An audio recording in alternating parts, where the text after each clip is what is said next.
will present about safety and security of warehousing. Hi, my name is HAZIQ bin AZWAN, and my matrix number is 23 DLS21 F1063, and I am from DLS1E. Hi, my name is AKMAL NASUHA bin MUZAMMIL. My matrix number is 23 DLS21 F1051, and I'm from DLS1E. My name is SOFIA ARIANA binti DESA, and my matric number is 23 DLS21 F1049. My name is MUNIRAH binti MUNIR. My matric number is 23 DLS21F1017. I am from DLS1A. Hi, Assalamualaikum. My name is NURIN KAMARINA binti KAMALUDIN. My matric number is 23 DLS21 F1005, and I'm from DLS1A.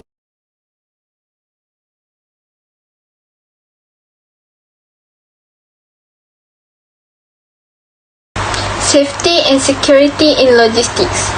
Safety and security in logistics is to ensure that everyone follows SOP to ensure that no accident occurs.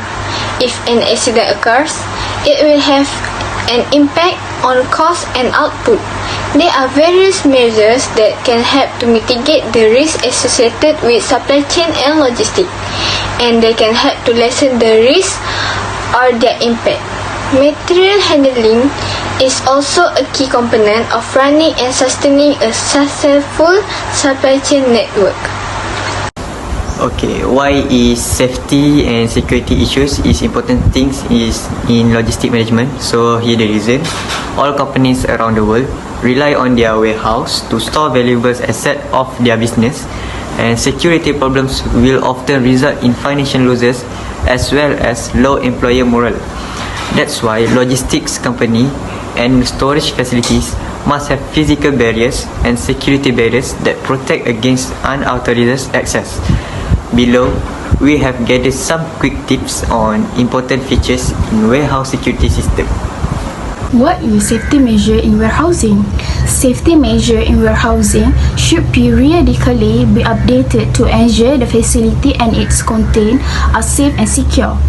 Operating an efficient warehouse requires a multi-project strategy, including complete dedication to safety and security. Types of warehouse safety and security measure. First one is warehouse security camera. Security camera warehouse setup can be both a great deterrent to thieves and simple way to gather strong evidence to pursue a case against them if they do steal something. Modern security camera system can collect high definition footage and upload it to an offset server to make identification of thieves easier and preserve the evidence if they try to tamper with the camera on on-site recording station. The second one is alarm system.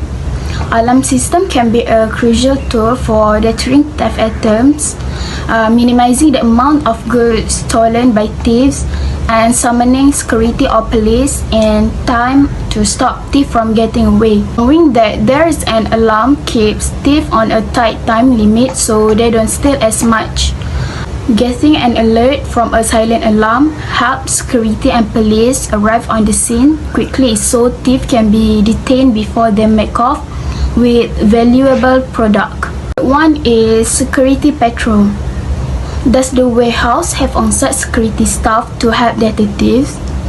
Do they make the round to verify that there are no intruder lurking in security camera blind spot? Having manual security patrol to police the premise can be a massive deterrent to casual thieves and trespassers that minimize large-scale theft risks. Last but not least is inventory tracking. How is inventory in the warehouse tracked? How frequently is inventory checked for missing product? Inventory tracking solutions are vital for ensuring that inventory shrinkage can be identified quickly, and that inventory availability report in your commerce store are accurate. Keeping track of inventory is a loss prevention 101 basic. Material storage. What is material storage? Material storage is the process of moving, protecting, storing and controlling materials throughout the construction process. A proper material storage are essential in maintaining a functional office operation. Improper storage and housekeeping can lead to injuries and contribute to the fuel load in a building fire. How the material storage works. First, keep the storage organized and neatly arranged so that the item can be easily retrieved when needed. Material storage also the practice of orderly storage so the right item can be picked efficiently at the right time, easy to access for everyone. For example, do not place heavy object in very high place because it was hard for the workers to take it. On the other hand, it will reduce any unwanted accident. Second, storage rack and shelf should be firmly secure to prevent them from falling over or collapsing. Do not overload the intended design of the rack or shelf. Make sure it is capable of handling the material placed on it. Third, keep step ladders and stools in the immediate area and always use them to reach upper shelf. Workers should not stand on furniture that is not designed and stable for such use. Use a ladder for appropriate step stool when reaching for materials. What is manual lifting and handling? Manual lifting and handling activities involve the transporting or supporting of a load, which include lifting, lowering, pushing, pulling, carrying, restraining, or holding manually using human energy and forces. Okay, now firstly about safety handling. Everyone takes pride in their work and wants to work as quickly as possible. But you won't be able to do any of those things if you're suffering from a debilitating back injury. Injuries resulting from manual handling can be very painful and difficult to fix.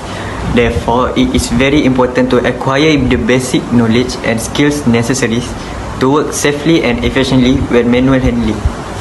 Okay, so the things about safety issue handling should be practiced among employees to avoid body itches while working. Appropriate training empowers employer to ensure they are working safely, comfortably and productively at work. Okay. Secondly, using proper lifting techniques will reduce the chance of such injuries from occurring. So, we must think before lifting, carrying an item. We have to think about how heavy is the load. Should I use mechanical means or someone else to help me with this lift? And we must also think, is it possible to break the load into smaller parts? This is to prevent any accidents from happening to workers while lifting and carrying goods. Next is charging station. What is charging station? Charging station occurs at EV charger on electric vehicle, and supply equipment is a piece of equipment that supply electrical power and charging for plug electrical vehicle. What the safety and security in charging station? The safety and security within charging station. This is one item on your safety checklist that should be neglected. To prevent fire, explosion and related injuries, OSHA offer a range of tips from banning smoking and open flames to keeping an educated inventory of fire extinguisher and properly positioning forklift before charging. First, ensure correct fitting. The charging point need to be fit correctly, and to do this, you need first to locate a stable area with all wall where the charge can be securely mounted. For safety and equipment reason, all chargers also must be fit with emergency stop breakers to provide a way for the flow electricity to be stopped immediately if or when needed. 2. Prevent warehouse damage. Fit acid-resistant flooring to prevent damage to the warehouse floor. This is particularly significant when dealing with batteries, as there are narrow ways that can be leaked. To prevent this, happen by installing acid-resistant flooring at the warehouse. 3. Access the safety equipment. Basic equipment should be readily available in your charging station area, alongside more specialist equipment to protect your workforce in the event of accidents such as an accident exit spill. Take fire extinguisher for example. A warehouse fire is a visible threat that warrants the presence of a fire extinguisher. I will present about chemicals in warehouse. Warehouse operators want to ensure they comply with local, state and federal regulators at all times. Warehouse should be equipped with data sheets, a document that contains all the relevant information about the chemicals, including possible hazard, proper storage and handling, first aid and firefighting measures, toxicological information, exposure controls, and much more. I will explain 3 types of security in warehouse. First is security system. Hire a company with a history of servicing warehouse and other sensitive location to install a state-of-the-art security system that will include alarms and surveillance cameras near all access points. Second is fencing. Fencing is among the simplest form of protection. Fences need to be repeatedly inspected to ensure the structure has been compromised. And the last one is employers. Employers that are aware of their surrounding and can identify when something loose seems like can be your best protection against potential security breakdown. So the conclusion is, if safety procedure and workplace hazard are disregarded in warehouse to cut costs, it exposes workers to serious risks of accident and injury. Providing workers training on hazard awareness, conducting safety inspection, and implementing warehouse safety measures can help maintain a safe, secure, and healthy working environment.